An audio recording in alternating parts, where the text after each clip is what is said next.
Hey guys, welcome to the channel. I'm Don, this is Rockin' the Country, and I've got a gift request from KP, the one and only Kyle Perkins out in Beaver, Utah.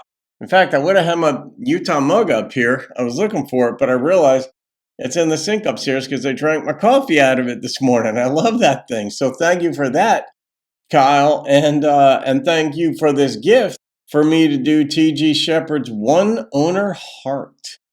Okay, let's see. This guy was in a relationship for a long time. No, she owns his heart. That's my guess.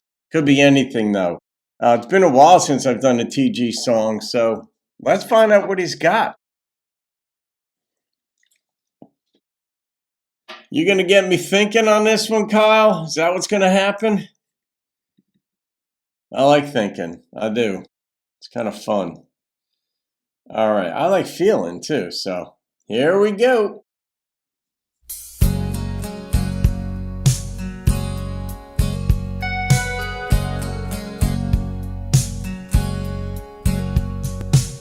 I put an ad in the paper today, though Miley's heart must move right away. Pick up the phone, I hear somebody say, she said, hey, does your heart still run like it should? I said, yes, but since you left me, it don't do me no good. I got a one owner heart. All right, first off, I'm going to say it's almost a pithy concept, but it is freaking working. How is that possible? I'm just as curious as anybody to see what he's going to do lyrically with this. The analogy between a broken heart. He gets a phone call and she says, like, does it still run well?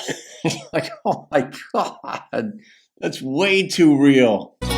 She only drove me crazy on Sundays, guaranteed to start this one on her heart. Singing it delicately too. She wants to know, was this heart in a rig?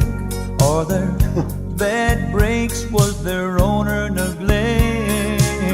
Will you be asking for an arm and a leg? I said, this old heart is worth a lot to me.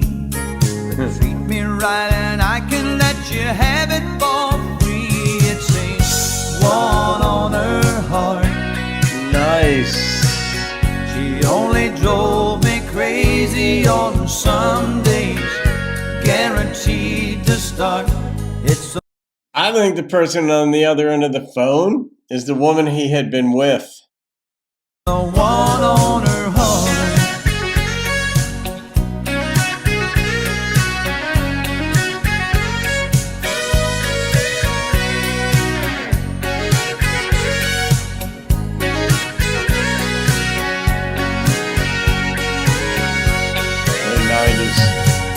She said, I need to see some papers on you. I said, the title is clear. If something happens, she said, what will I do? Well, I'll be right here with this one on her heart.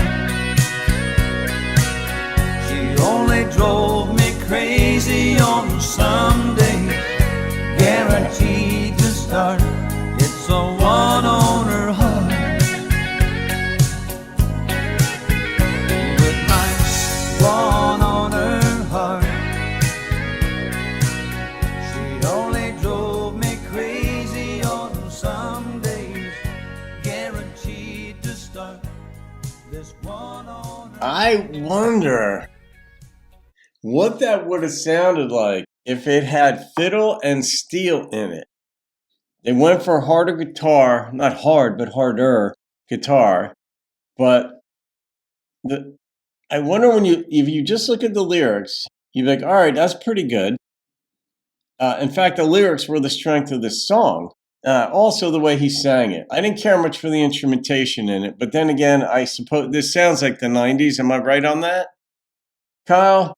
So of course things are going to have a different sound than they will today or than they would have in the 50s and such. But the strength of this really was, I mean, the lyricist did his or her work on this because there are so many things you could have said, so many things that weren't said that would have made it worse. I was getting ideas in my head and I'm like, no, that wouldn't work. No, what about the tires? The tires have a lot of miles on them. And then you're like, huh, that would bring up the idea that he was sleeping with the prior one a lot more, and the new person wouldn't like that idea. It's just human nature to kind of, you could call it jealousy or insecurity or just, I don't want to know that stuff.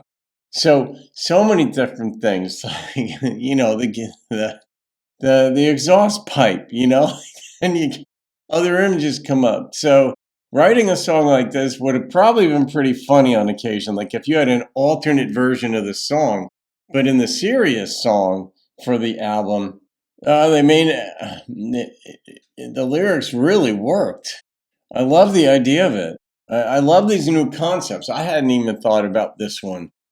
All right, so Kyle, I'm going to rate this. All right, here's what I'm going to do.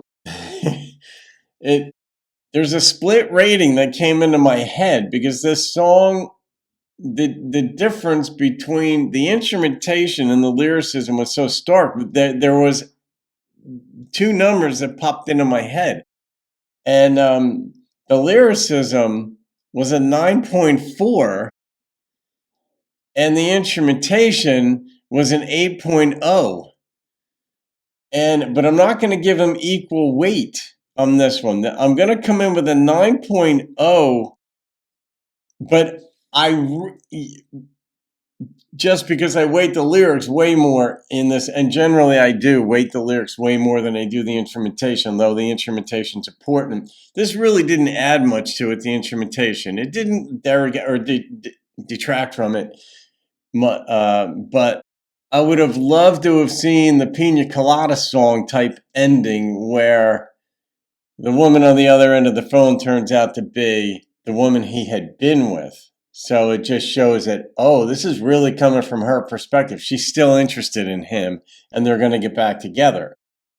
Hey, it happens. I used to have a guy who lived across the street from me, and Joe was, 30 years older than me.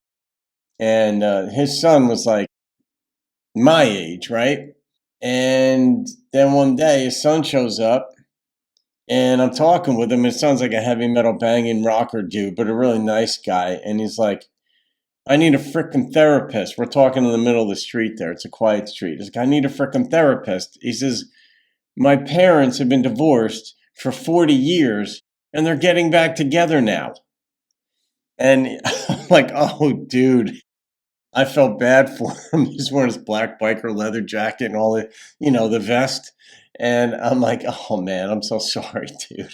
All right, so I'm gonna there it is, guys. I'm putting that in there. That's a 9.0. All right, I broke it down because two numbers popped into my head. So there it is. KP, thanks for twisting me up, but man, was that a good one. Have a great day. I'll see you in another video. Keep rocking the country.